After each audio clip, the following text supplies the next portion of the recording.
All right, Brooke, I got 4 o'clock Eastern. Is it okay if I go ahead and get this party started?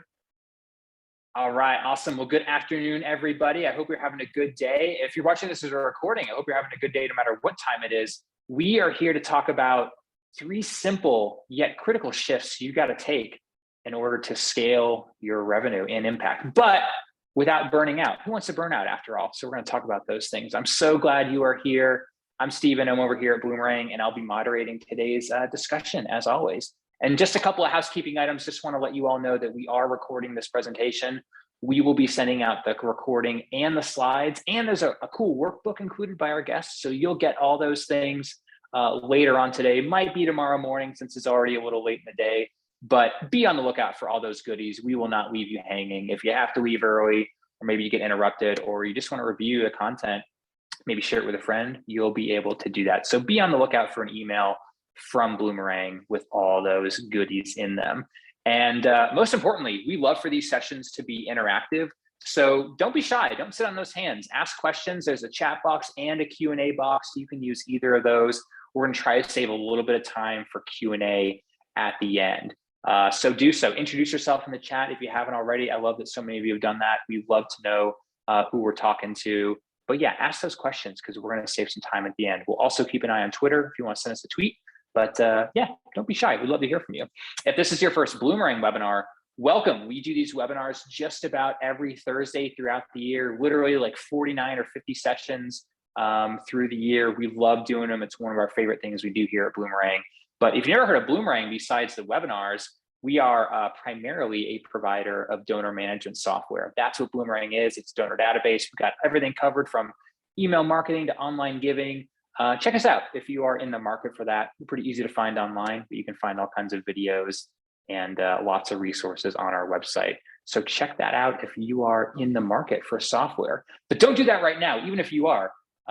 We just wait an hour because dang, I'm excited for this one. I've been looking forward to this presentation since I think November, Brooke, when we got connected. And I was telling Brooke just a minute ago that I have never gotten a response from an email invitation to one of these webinars like I got for Brooke. So many people saying, she is awesome. I can't wait for the session. Brooke, how you doing? First of all, you doing okay? Thanks for doing this, by the way. I'm doing great. I'm beyond, I was telling my husband last night, I've been very excited to be here with all of you today. Yeah, this is going to be the highlight of definitely today for me, but probably the whole week. If you all don't know Brooke, you got to follow her. Not only does she have a really awesome podcast, which I was checking the guests that you've had. Wow, really awesome conversations. So definitely check out the Nonprofit Mastermind podcast. But she is also the founder and CEO at Bending Arc, which is an awesome consultancy where she helps out a lot of nonprofits just like you all. Been doing this a long time, over 22 years. And dang, not often that we get a Harvard and a Yale graduate on this webinar series. So you all are really, really in for a treat. I got to peek at Brooke's slides earlier this week, and there's a lot of good stuff in them. So I'm going to pipe down because you don't want to hear from me. You want to hear from Brooke. So Brooke, I'm going to stop sharing my slides and we'll see if we can get yours going here. Amazing. Yeah, see if it works. Let's do it. Always the fun transition. There we go. That was cool. Take it away, my friend. Amazing. Hi, everyone. I'm really, really excited to be here with you guys. I named this webinar, What Got You Here Won't Get You There. I'm going to be talking about 3 really important sort of mindset and operational shifts that you absolutely have to make if you want to grow your revenue and your impact. And here's the key: without overwhelm or burnout. And I really focus on that last piece because, growing, scaling, we can do that, but doing it in a way that doesn't have us sort of awake at night, stressed all the time, is really important. So that's what I'm going to be focusing on today. I thought I'd start just a little bit about how I came to be with you all today, my own journey. I'm here in New York. I forgot to put that in the chat. I was so excited seeing where everyone else was from. And I think the thing I wanted to just highlight about my bio is that nonprofits and social impact are in my blood. They are my happy place. I got bitten by the bug really early as a freshman in college. I interned at the New York office of the ACLU my freshman summer. And at the time, we were stuffed in this tiny little office, so I got to hear everything. And I followed the executive director around to meetings. I sat in on budget and strategy calls. And having been an executive director, I now look back and realize just how gracious that was, that he sort of let this, 18-year-old do that. But I think it was clear I was really hooked.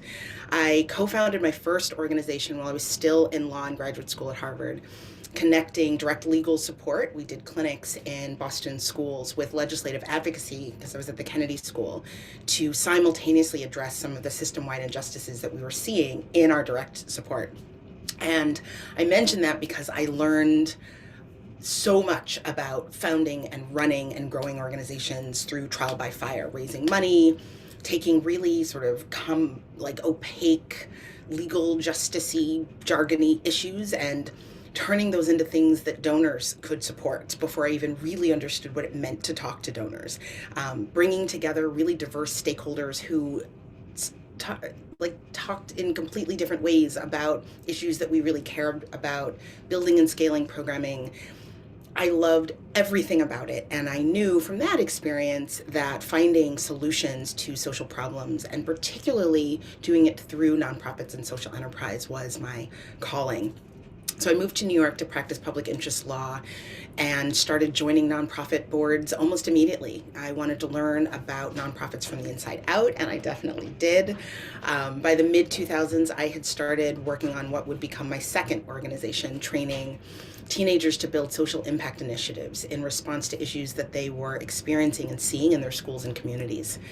So I stayed at that organization for 10 years, officially 12 years if you count the 2 years, for those of you who are founders, the work before the work. And I grew from me and an intern in a tiny little one-room rental office and a handful of donation from friends to an amazing 17-person team, a board that I was genuinely excited to work with and that were engaged and thought partners. And I raised millions of dollars along the way. And all of those lessons that I started off learning when I was in grad school just tripled. And I became a graduate professor of social entrepreneurship and nonprofit leadership along the way, and an organizational design strategist and executive coach, which is what I've been doing since stepping down in 2017. About a year and a half ago, I launched my Impact Accelerator, which I will tell you about at the end, but that is how I work with and support leaders of growth stage organizations, basically taking everything that I've learned and trying to help them avoid overwhelm as they grow. So I say all of this to say that my journey's been really long. I've been at this for almost 25 years, and there's been a through line, and that's been my deep commitment to supporting mission-driven work. I also want to lift up that I have been where so many of you are. I've been in the belly of the beast of running nonprofits, of raising money, of building boards. I know in my bones what it feels like to commit to a mission and to give it everything you have. And I know how hard that can be. And that's where I come in. That's what I am here to do with you guys today. I really believe in, this comes up a lot on my podcast. I lead with this often because it's a genuine belief that I have, that we're all here for a purpose.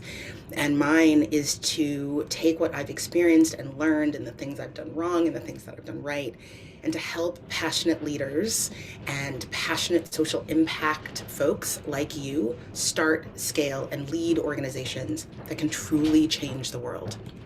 I also think we all have superpowers. And mine, how I do this work, is strategy, bringing order to chaos. I love sitting in the messiness of ideas. It's like an open field, and translating that energy into a blueprint, into a plan for powerful action. And so that's what I want to do today. I'm going to walk through 3 concrete shifts that are going to help make sense of the sometimes chaotic process of scaling and growth, so that you are set up to grow in a way that's stable and sustainable.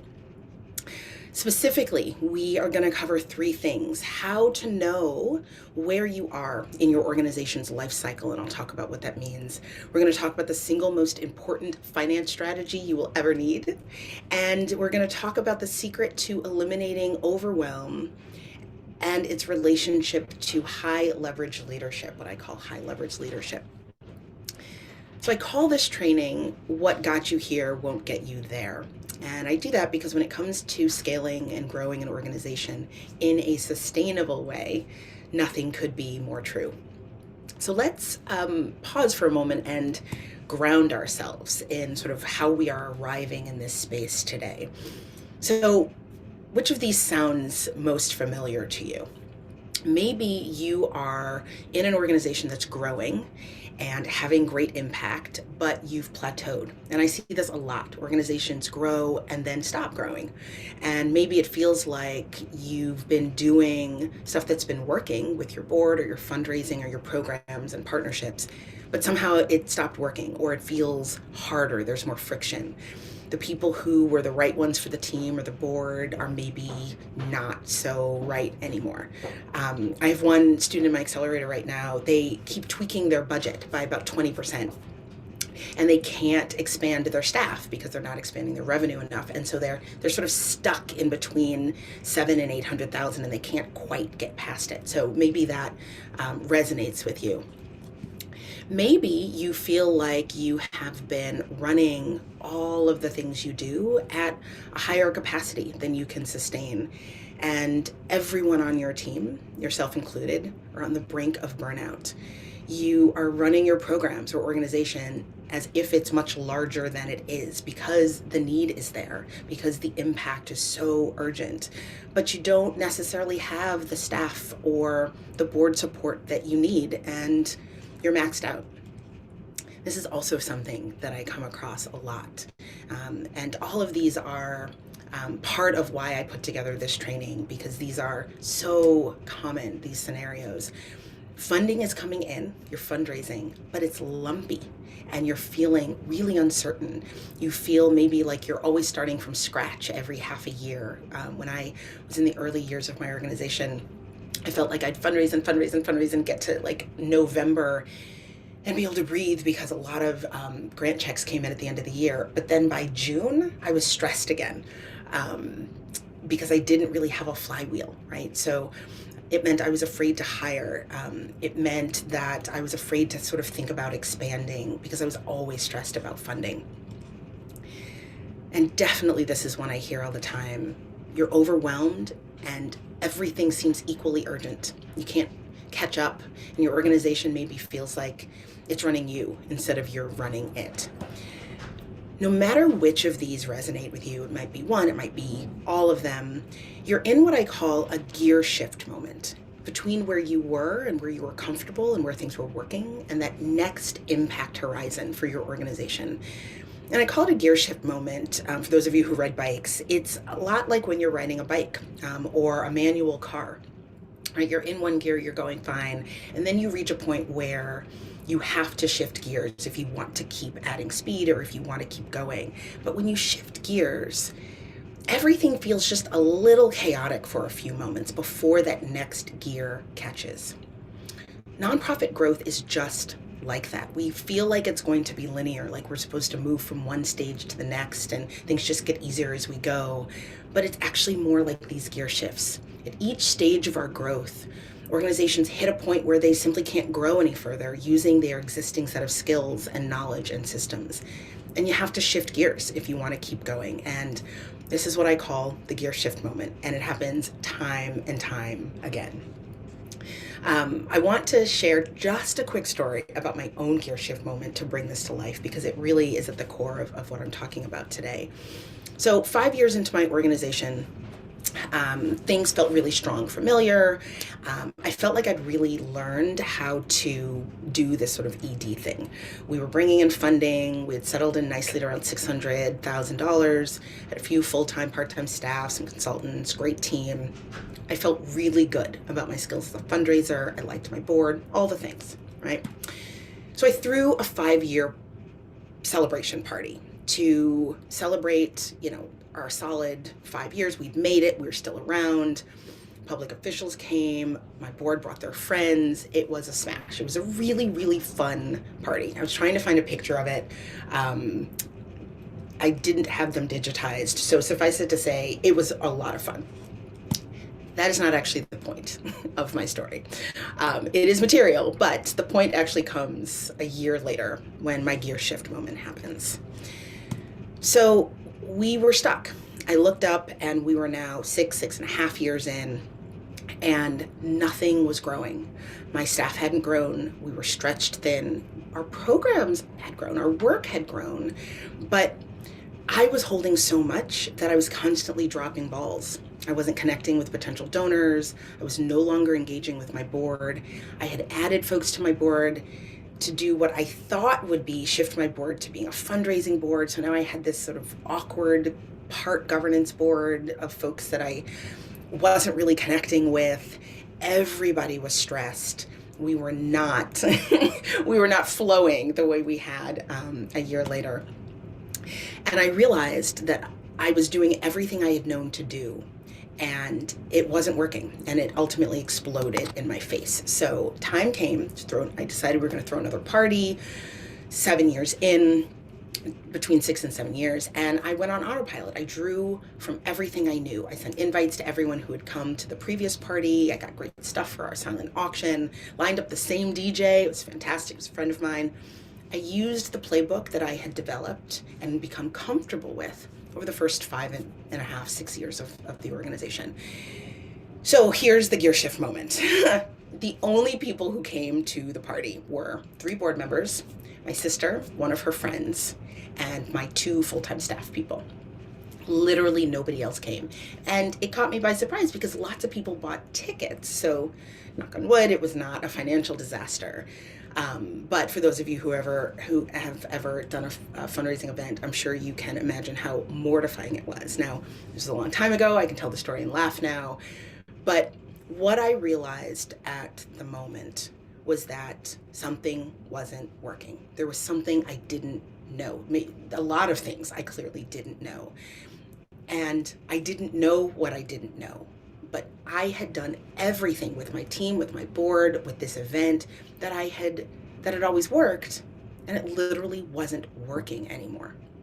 I looked around and I realized I needed to shift into a new gear of leading my organization.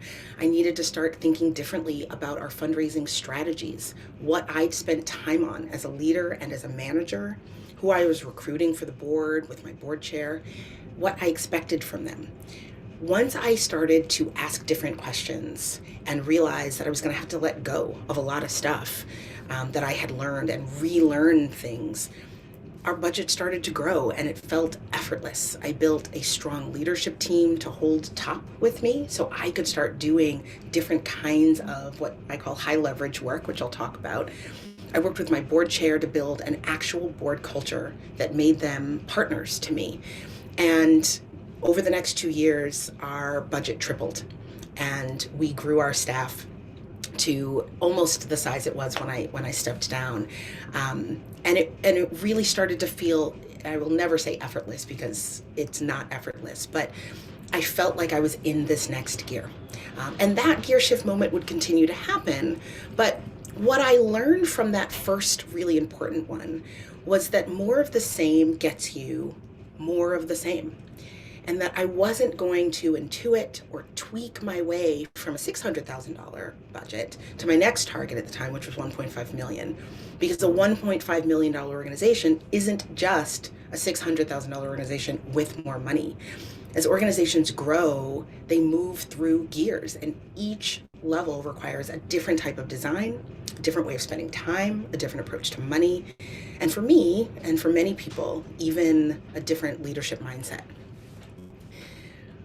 My accelerator client and student who I've worked with for quite some time now and runs an extraordinary organization called Willie Mae Rock Camp, realized this, and I sort of watched the light bulb go off.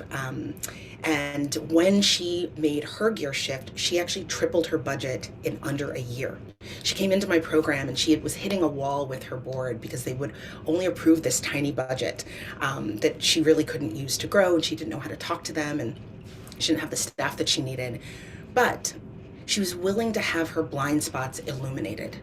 And because she started to ask different questions and unlearn, as she says, what no longer served her, and sort of step into a different organization than the one that she came into, she wound up growing her board and building a culture of active co-visioning and planning. Her full board donates. She was able to expand her staff to actually meet her capacity, and her programs have begun to get national recognition. And really what kickstarted this was this sort of recognition that it was time to step up.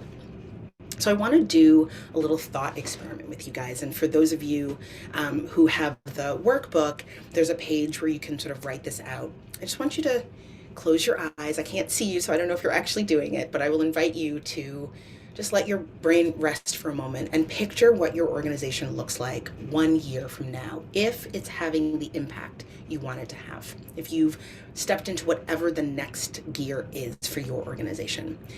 I want you to think really concretely. Picture your bank statement. What does it say?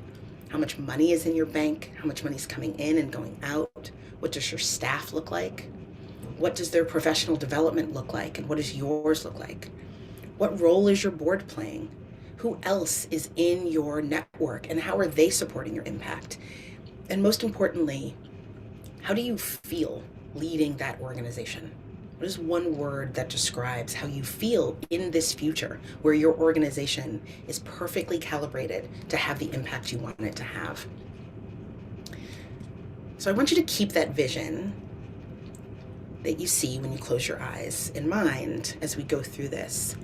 Because ultimately, you're here because you believe in the mission of your organization and you want to make sure that you can have the kind of impact that you are trying to have, but do it in a way that doesn't have you looking up 5 years from now thinking, I can't do this anymore, right? That allows you to do it in a way that doesn't lead to burnout. So that vision that you saw when you closed your eyes, that is what growth means to you. That is your why. And that's why making these shifts that I'm going to talk about is so critical, so you can get to that why. So we're going to walk through 3 critical gear shifts that I really want you to think about making so that that vision can become a reality. The goal is to get you to the point where you really know that your organization is ready to grow. And so you can do that in a way that you can actually sustain. I'll also share a little bit at the end about how we can work together if you're truly ready to begin scaling your organization in some of the ways that we talk about today. So let's get started. So the first shift is understanding where you are in your nonprofit's life cycle. So the nonprofit life cycle is really just a jargony way we refer to the process by which organizations grow and some decline through specific changes in systems, processes, and elements. There are 10 stages in the nonprofit life cycle, and each of these stages or phases has specific characteristics, hallmarks, and benchmarks. Shifting to think about your growth, your entire orientation to growth, in terms of stages of development is one of the most critical shifts you can make because it literally frames everything about your growth. Knowing your current and next stage is super important if you want to grow your organization the right way. If you want to grow without wasting time, without wasting money, without overwhelm, you want to do the right thing at the right time. Now, I mentioned that each phase has hallmarks. So getting to know the hallmarks of your current stage will help you really baseline and determine where you are so that you can be intentional about where you want to go next. I'm going to mention the phases and some of the hallmarks. I'm not going to go into the decline and closure ones. I'm just going to focus on the growth ones. So phase 1 is the idea phase. This is where an organization has identified a problem and is working to develop a solution. Most of the staffing and funding here is personal, it's friends and family, maybe there's a board, it's not really formal, there's no institution yet. And a lot of organizations don't move beyond this stage of sort of just doing work in response to a problem. We saw a lot of a proliferation of ideas and problem-solving groups and networks during COVID. And you had a lot of folks doing mutual aid work, right? So this is sort of non-institutionalized work that's really rooted in just recognition of a problem and working to solve it. The infancy phase, or the sort of official startup phase, is when that idea becomes institutionalized in the most basic way. This may be 501c3 status. There are a lot of B Corps that are in my accelerator. There are other social enterprise formats, but this is where organizations take on a structure, a formal structure that is separate from the person that founded the organization. This phase is marked by limited funding, high energy, innovation, iteration, trying different things. Right? It is pre-formalization of systems, and we know the problem we're solving. We have our mission, we're nailing our theory of change, and we're starting to really figure out, wait, we are separate from, as an institution, separate from maybe the person or people that had the idea. The childhood phase is post-startup, right post-startup. And this is where the organization begins to walk and talk and think on its own. That is separately from the founder. So in the startup, it became a separate institution. And this is where you really need to start thinking about how that institution can survive on its own. There's more stability at this stage, but organizations are still figuring out, what does it actually mean to hire? What does it mean to have a board that isn't just friends and family? What does actual governance look like in practice? We have a program that works, but how do we systematize it? How do we evaluate it, right? How do we build the systems and the bones of this institution so that it can stand on its own feet, right? The early growth phase is as the organization hits its stride, right? It becomes this growth, what we call the growth stage organizations. And this is where you start to see a focus on standardization, deepening of programs. You start to see more of a feedback loop, even if it's informal, around evaluation, so that program changes are responsive to the needs of constituents and communities. You start to see boards turning into true governance boards by formalizing their structures and processes. Growth in this phase almost always outpaces capacity and systems and money. So a lot of organizations in the early, and I'm going to talk about late growth stage in a moment, a lot of organizations that are growth stage organizations, which are the ones that I work with in my accelerator program, and that's sort of where I love to focus. So I do a lot of research around sort of this growth phase. Calibration is really, really top of mind for folks, right? I don't exactly know where I'm going to get the money to hire the 2 people, but I have to hire these 2 people or we can't do the work that will help me get the money, right? It's this sort of Gordian knot of impact and capacity and clarity and capital. And so this stage is often marked by a focus on calibrating expansion with right-sizing workflows, with communication internally, with figuring out how to engage your board. Right? It's a lot of figuring out of how the different systems that have been built are going to start working together. The next phase is late growth stage. So growth stage organizations are often lumped together. We just talk about sort of startups and then growth stage, but there are actually 2 phases here, right? 2 gears to think about.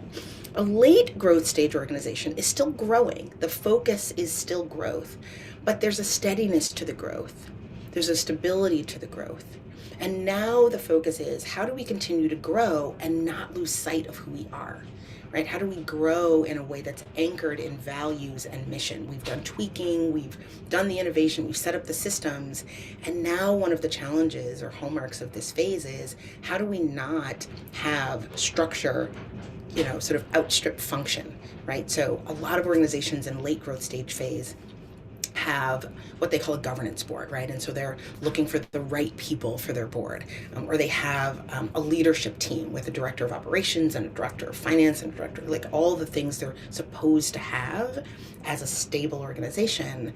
But then they look and they're like, but that's not actually the team that fits or feels aligned with how we want to move through the world, right? That board structure doesn't actually fit how we want to be in our community. And so growth stage is still about calibration, but here it's, how do we stay grounded in our roots? The systems are set up, but how do we refine them so that they really reflect how we want to be in the world? And finally, the sixth growth stage, and I said I'm not going to talk about the decline ones, but the sixth, sort of the pinnacle of growth, is maturity, mature adults. We also call this the zone of maximization. This is a really happy place for organizations. They are stable, they're mission aligned, they have systems that are working, they're having great impact. Often the hallmark of this stage is the internal work is stable enough that organizations can start to think about, how do you engage in thought leadership? How do you build a reputation and have a point of view that people understand as unique and impactful? What's really important to understand about these is that, and I said this before, they're not linear, right? They move in a direction, but you might be in a zone of maximization and then change a program or change a leader, and you slip back into growing in a certain way. Or you may be in zone of maximization and decide that you want to scale more than you've ever scaled before. And so a lot of the hallmarks of a growth stage organization become relevant again. Here's the most common mistake that organizations make in this phase with respect to this shift. They don't pay attention to the stage of growth they're in, so they wind up aiming at the wrong goals. They don't ask the right questions about things like how to staff up or how to even reach new donors, and they often misdiagnose the problems that they're seeing. They try to institute practices that their organization is not set up to support.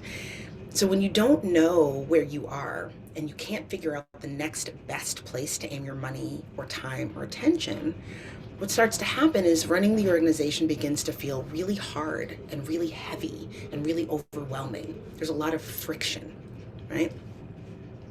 You fix this mistake by knowing your stage. It will tell you the exact right milestones to shoot for and the challenges to look out for. You want to make sure that you recognize the stage you're in so that you can set the right goals and address the right challenges.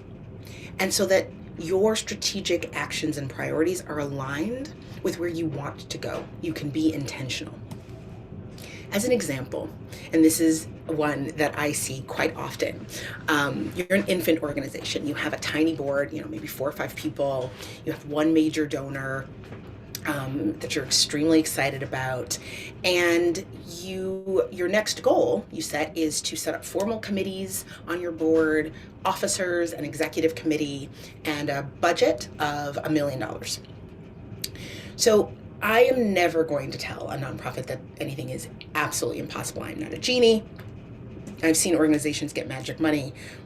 What I will tell you is that it's very, very rare and very difficult to go from the situation I just described to a board with formal, functioning, effective committees and officers and a sustainable budget of $1 million. And what happens when organizations try to jump from an infant organization to a young adult organization without going through childhood and the teenage years is that the board gets burned out. Right? The ED is annoyed with the board because they're not fundraising, they're not engaged, they're not doing the things that they need to be doing. The staff is burned out. You're running fundraising campaigns that aren't getting you where you want to go because they're not the right fundraising campaigns, right? So there's a real consequence here, and that consequence is overwhelm and burnout. The key here is that you must pay attention to your stage of growth so that you can accurately locate yourself and know the right benchmarks to be aiming at so that you can make the strategic shifts you want to make. So how do you do this? Baselining and intentional roadmaps. Baselining and roadmaps are the key to steady growth through these stages. Within 1 week of starting to work with Carol, she and I had walked through this comprehensive diagnostic that I give all of the students that I work with, and that a lot of the grantees, I work with a lot of foundations, a lot of their grantees get this as a baselining tool, right? It takes the guesswork out of figuring out what stage you're in, what you're strong at, and most importantly, what in your ecosystem you can ignore and where to actually aim your attention. It gives you calm, right? Once you have that baselining, then you can be intentional about the next best step and how to make that shift, right? And that's where the calm comes from. So the second shift I want to talk about is about money. Knowing the true cost of your vision.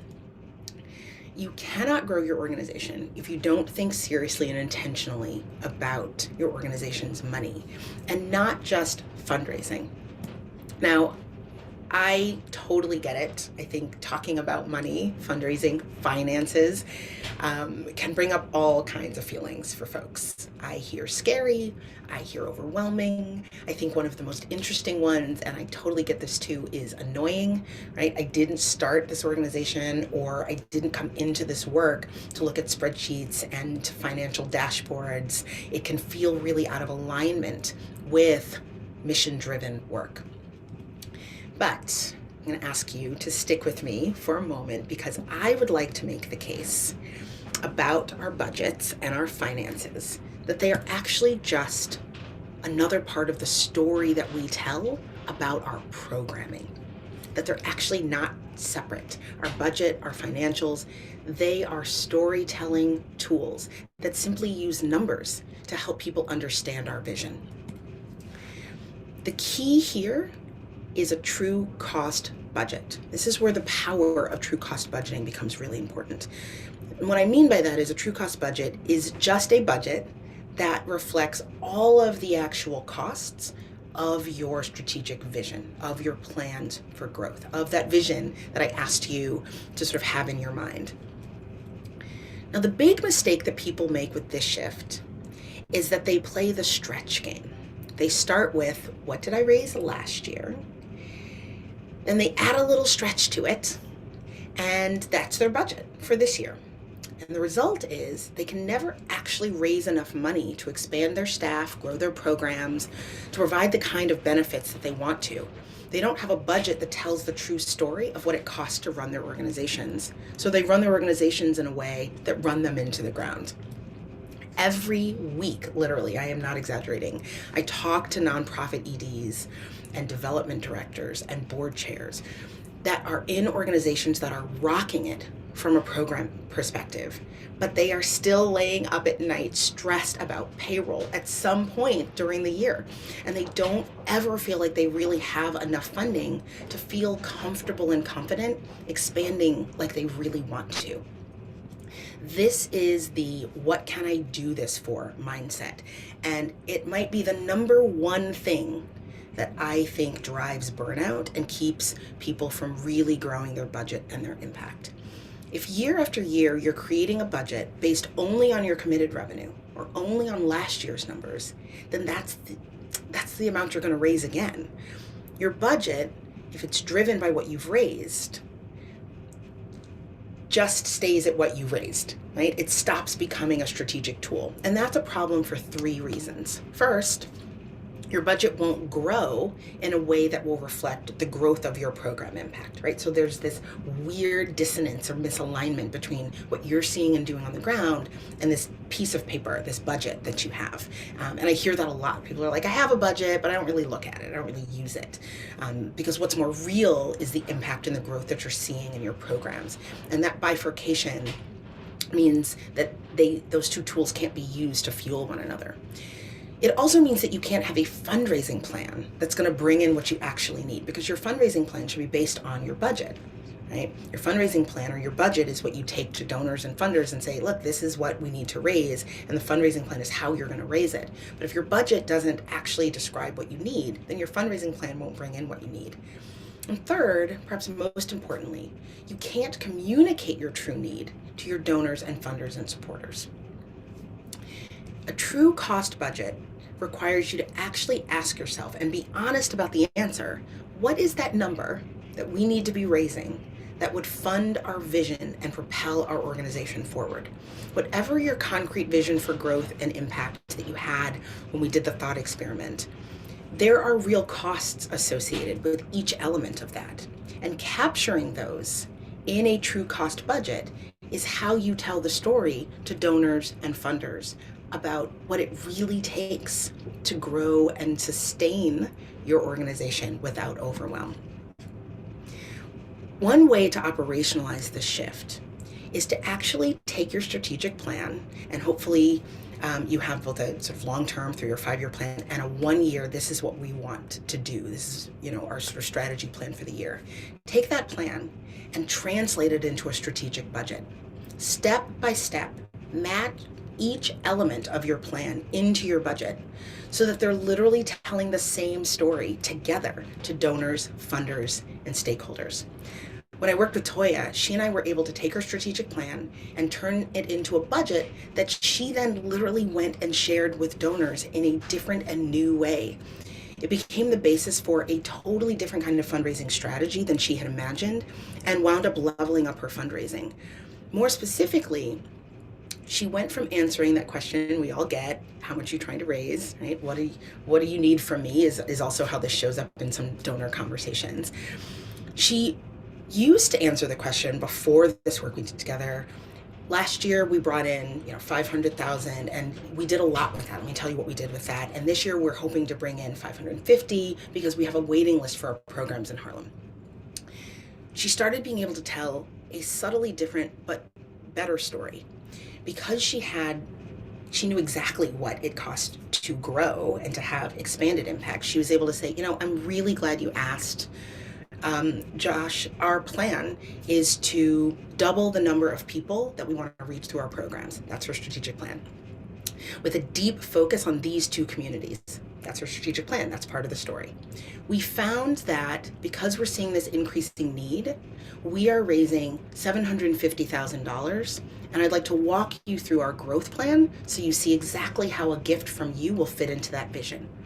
So her reference to her budget is telling the exact same story as her reference to her strategic plan. Think of it like a book. One page you have the words, one page you have the pictures, except the pictures here are numbers. And that's a powerful story. It takes the stress out of saying, how do I justify 750? Well, it's telling the story of how you want to grow, right? That's a different and more powerful investment level conversation with donors and funders. So the third shift that I want to talk about is your time, treating your time like an asset. So how many times have you thought to yourself, I've never had time to think about the big picture because I'm always putting out fires, or I'm not making the new connections that I need to be making, or building the relationships I need to be making because I don't really have anyone to delegate to because I'm always in the weeds, right? There's an old adage that I love, that growing an institution requires that you make time to work on your organization and not just in it. So the big mistake people make here is that they run themselves into the ground, filling their calendars with meetings, editing documents, drafting newsletters and emails, putting out fires, and they don't spend their time on high leverage activities. So what do I mean by high leverage activities? High leverage activities are those that drive revenue and impact, and you want your calendar to have way more of these. Think about it this way. You're on a path in a forest, and your role, increasingly as the organization grows, is to be above the trees, looking way down the path and strategizing about how to get there efficiently and with high impact. High leverage activities are jet fuel down that path.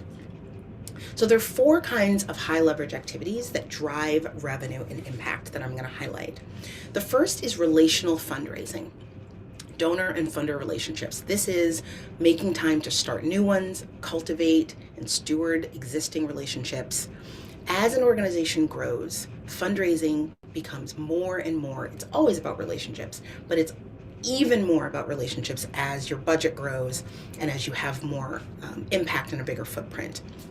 It moves away from transactional, like events and campaigns, to being rooted in relationships with donors and program officers.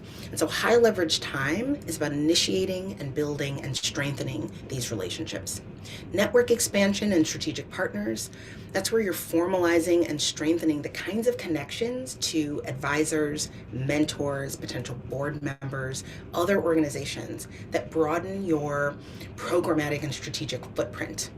It's what gets you invited to speak at the right conferences so you get noticed by those funders maybe that don't accept unsolicited proposals, right? It's how you wind up at the table with an organization that leads to a huge expansion of your programs into a new part of the city. Those strategic relationships and network expansion are critical. Third is strategic visioning and thinking and planning. And this sort of speaks for itself. You need time to think, big picture, generative thinking, deep thinking, planning about the direction of your organization. And finally, thought leadership. And this is really about establishing your organization's footprint and unique point of view in the space that you inhabit, so that you become a gatherer of supporters and not a hunter. You attract donors, you attract ambassadors, you attract fans because they notice you and what you're doing and your point of view resonates, rather than you having to do all of the outreach.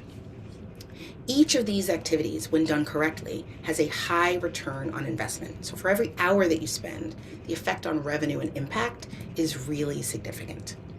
But here's the secret that nobody tells you. It's not just about being better with your time.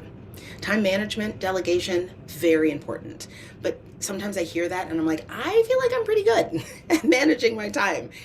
It's not that simple. It's actually about how you think about time. Thinking about your time the way you'd think about money. Now, when you think about time the way you think about money, you realize that it can be saved, spent, or leveraged. That's it. Those are your only options. It's fixed. The more strategically you save, spend, and leverage that asset, the higher return on investment you'll get for every hour that you spend.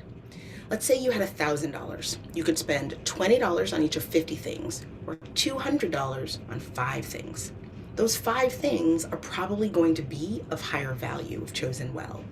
Your time is the same. Because time is fixed, when you think about it like an asset, you realize that the brief time you spend on each of 50 things will not get you nearly as far as the longer, deeper time you spend on each of 5. So in practice, this means you want to push yourself to focus on the highest leverage goals you can and spend your time on the $200 items. So let's recap. You know the 3 shifts that will allow you to grow without overwhelm. We've talked about why each of these shifts is so important. Knowing where you are in your growth allows you to be super strategic and spend your time on the right things at the right time. Knowing the true cost of your vision allows you to hire the right way, allocate your resources, and step into a new kind of leveled up fundraising conversation. And treating your time like an asset allows you to be surgical about how you save, spend, and leverage it.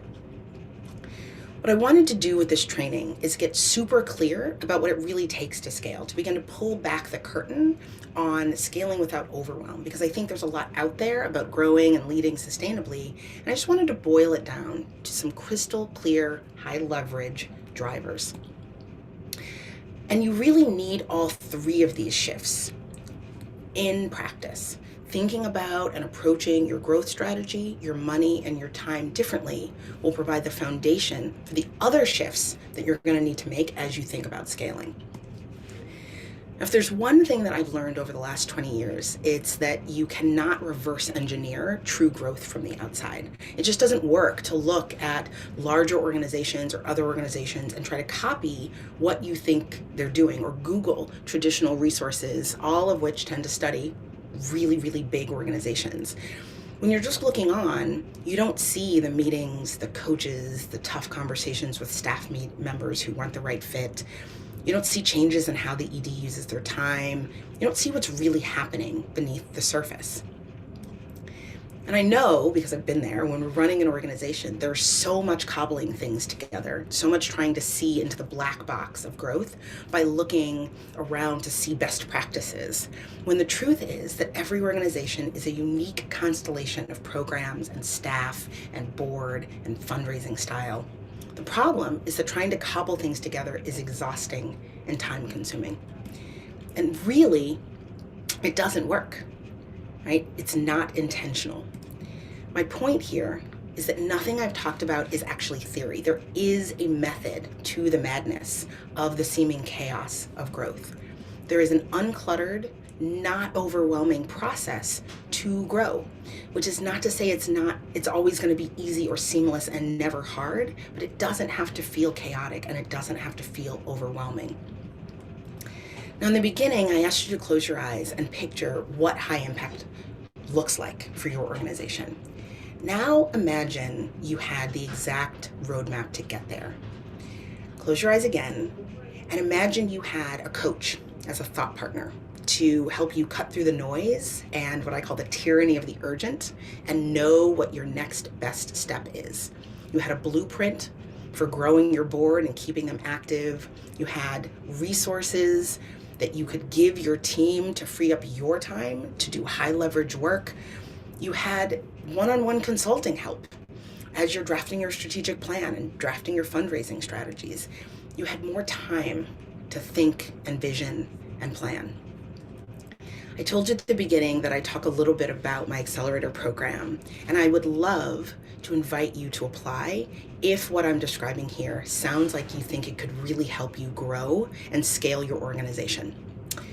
The Impact Accelerator is a 6-month coaching and training program, and it focuses specifically on helping nonprofits grow their budget and their impact strategically and sustainably without overwhelm, which is the point of what I was trying to sort of talk about today. It's the only program where we teach the entire holistic process of growing an organization. We pull together all of the various strands that are so often kept apart: fundraising planning, strategic planning, board development, hiring, thought leadership. And we pull them together so you get comprehensive and holistic support around how they layer and interact in an interconnected way. So I'll really briefly talk about how it works and then open up for some questions.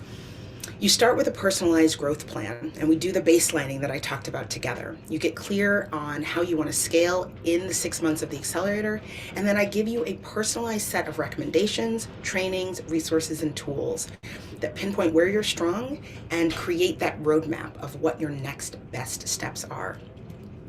Everyone in your organization gets access to the training curriculum and the coaching calls. Your team, your board, anybody that you want to bring, so that you don't have to hold everything yourself. And the curriculum is a collection of deep dive video and audio workshops on fundraising, team building, all of the core areas of growth. I supplement these with monthly live trainings on timely topics like building a thought leadership plan, translating your strategic plan into a strategic budget, non-traditional board governance models, things like that. You get monthly group coaching and one-on-one laser coaching with me and a whole network of expert coaches who have been founders and leaders and board chairs. And these calls are great. Real-time, live support for challenges, questions answered, thought partnership, which is often really hard to come about when you are leading your organization. You get personal consultation and actual help crafting and editing your plans and documents. Because I know that being an ED can feel like being out on a limb alone. You get feedback in real time on anything you'd want a thought partner for, an email to a potential donor, how to check in with an unruly board member, how to draft an op-ed. I mentioned tools and templates. We have a huge library with literal examples and templates for everything we've talked about: model language for lapsed donors, agendas for board meetings, so that you're never starting from scratch or recreating the wheel. And finally, we open a doorway to a broader network of industry experts, funders, and corporate leaders, pitch practice, live Q&As, all to bring together different perspectives on the critical issues that relate to growing your organization. It's everything you need all in one place to accelerate your growth without burnout. So I said at the beginning that supporting mission-driven work is my purpose and my passion, and I love finding ways to make the organization that I work with stronger and to make the people stronger. And I would love to invite you to apply to work with me. So I am happy to answer questions. Stephen, if you want to let me know what questions there are. Yeah, we got some good ones in here, Brooke. But first, I just want to say thanks. That was an awesome presentation. Quite a pep talk. I just found myself nodding along to so many of your points. So thank you for doing this. I know you're super busy, and I also appreciate a full room today. I know it's a busy time of year, so thank you all for hanging out. Probably got about 5 minutes for questions. If you haven't asked a question, do so now. Dale was wondering about mission creep. That's a phrase that kind of entered my head when you were talking about the phases there, especially it's like stage 4 and 5, maybe 6. Is that where you've seen that come up the most in those stages, or what do you think about mission creep in general? Yeah.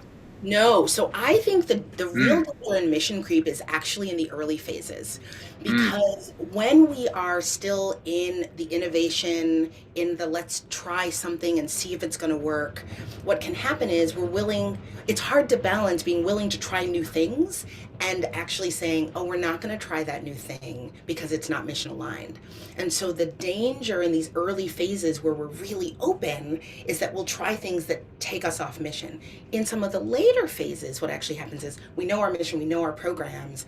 It's easier to say to a partner or a funder, that's so exciting, but it's not what we do. that makes sense. That makes a lot of sense. Here's a question I thought was really insightful. Larger organizations that maybe have departments that could be siloed. Yep. Have you seen where maybe different departments are in different stages rather than the whole organization? What do All, you do? all the time. So I see that in larger organizations with different departments and smaller organizations with just different staff people, right? Like how that own different lines of work. I think the key to the different to the sort of misalignment is frequent, every quarter, every half a year, intentional and explicit touch points, right? So having a strategic plan so everybody has the same North Star. And then if there's a lot of misalignment, maybe even monthly, but definitely quarterly, bring the departments together and say, what does achieving this North Star mean to you, right? What do you think the next best steps are so that everybody realizes, oh, I'm in a different place than you are. I'm in a different stage than you are. And then because it's explicit and you're not trying to dance around the fact that this misalignment is there, you spend that time quarterly or every half a year saying, great, how can we come back into alignment? Right? Frequent touch points, never a bad thing, Yes. right? Always good. Um, Might be a good way to end it. Uh, there's a phrase that a mentor in my life says very often, which is you got to slow down to speed up sometimes. Yep. Sharpen Seems your like a lot of axe. this. Yes. Yeah. How do you convince maybe the rest of the organization to slow down, especially in our sector where it's like we're always trying to hit the numbers. There's never enough. There's so much to do. That can be kind of counterintuitive to some people to say like, okay, let's just slow down here. What have Yeah. you seen work when trying to convince that to happen? Yeah, I think one of the reasons that I've liked the language around high and low leverage is because it's really hard to convince a leader to not do something that feels urgent, right? They're going to push back. But if the framework is, look, it all needs to get done, but there are high leverage types of work, right? There's work that's going to get you farther, that's going to grow us faster, that's going to get us to our North Star. And then there's lower leverage. Let's look at our team, let's look at our capacity, our board, our advisors, take everything that feels urgent to you, divide it into high and low leverage, and make sure it's covered. Right? So it's a reframing and helping leaders realize I think a lot of what you have us focused on is low leverage. Right? It's not it's spinning our wheels, it's a hamster wheel. So you're not going to them and saying we shouldn't do it. It's bad. It's maybe it needs to get done. Is there a more efficient way to do these things so that we can focus on high leverage and look how much farther we could get if we were doing these higher leverage? So I find that that's not as threatening in terms of language for folks. Yeah, I love that. I never heard it described that way. I think that can be really helpful. Speaking of helpful, you're awesome, Brooke. This is a lot of fun. I can't. The hour flew by. I wish we could talk Yes. longer because you and I could probably talk about this stuff all day. Yeah. One more time, the accelerator, because I want people to check that out if they haven't already. Absolutely. So the best way to apply to be in the accelerator is richiebabbage.com/, nonprofit accelerator. And I read all of the applications. I am really excited to work with anybody that was here. If they're here, it means they're serious. And folks can also reach out to me at brooke@richiebabbage.com with any questions. All right. I hope you do that because Brooke's obviously a wealth of knowledge and just an awesome person. Thanks for doing this. This is really a treat to have you. Thank you. Thank you. And thanks to all of you for hanging out. Thank you Nice to guys see for a full being room. here. Absolutely. Feel Yeah. free to reach out. Appreciate the people asking questions. We are going to send the slides, workbook, recording, all that stuff just as soon as we can. I know it's a little late in the day, so if you get it tomorrow morning, don't worry, but we will get that to you before the weekend for sure. And we got some great webinars coming up. We got a full schedule throughout the end of the year already. Next week, next Thursday, 1 p.m. Can't believe it's May already. Dang, that's time has no meaning. But a good friend of ours, Valerie Jones, is going to join us to talk about asking, if maybe actually asking one-on-one in person to a potential Valerie's donor. fantastic. Yeah. See, the last guest said that about you too, Brooke. This is great. It's like everybody's friends, and it's true. Valerie is awesome. So that's going to be a good one, especially if maybe that's something that you want to brush up on, that asking skill specifically. Join us, totally free, 1 p.m. Eastern. Even if you can't make it, register anyway. You won't take anyone's spot. We will miss you, but we won't necessarily notice you aren't there. You'll get the recording. So don't feel shy about registering, even if you know you can't make it live. But if you can't make it live, we would definitely love to see you. So be on the lookout for an email from us with all of the resources from today's webinar. And hopefully we will see you again next week. So have a good rest of your Thursday. Have a good weekend. Stay safe. Stay healthy out there. We need all of you doing this good work. And we will talk to you again soon. Bye now.